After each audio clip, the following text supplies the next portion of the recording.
Nakatikim na ba kayo ng pansit kabagan? Kung di pa mga boss, tara samahan niyo ako.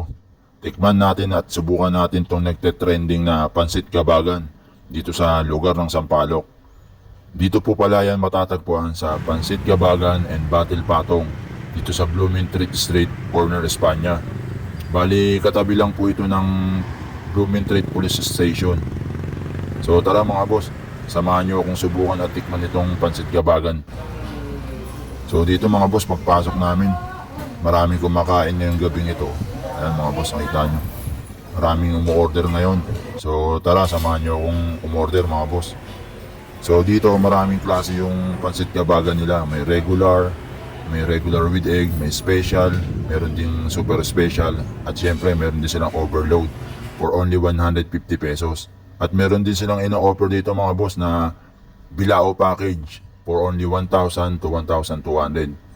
At meron din silang bago dito, yung pansit battle patong for only 150 pesos. So yun mga boss, at dumating na nga yung order namin. At nandito na rin yung pangmalakasang toyo, sili at napakaraming sibuyas. At meron din yung kalamansi mga boss. So tara mga boss, samahan nyo akong tikman kung talagang patok nga ba itong pansit kabagan dito.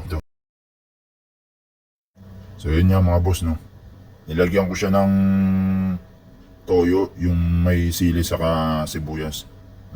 So ang sarap pala niyan kapag nilalagyan nun, kasi nagkakaroon ng konting anghang. Tapos nagtitwist yung lasa ng pansit saka nung sausawan na inilagay ko.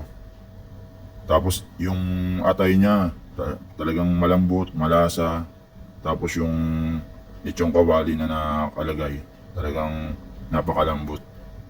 So para sa akin mga boss, okay naman tong pansit kabagan dito, patok din. So kung gusto niyo subukan, punta lang kayo dito sa Blumentritt Street, Corner, Espanya. At madali nyo lang makikita to. So yun lang mga boss, tuloy ko na yung pagkain ko. Thank you.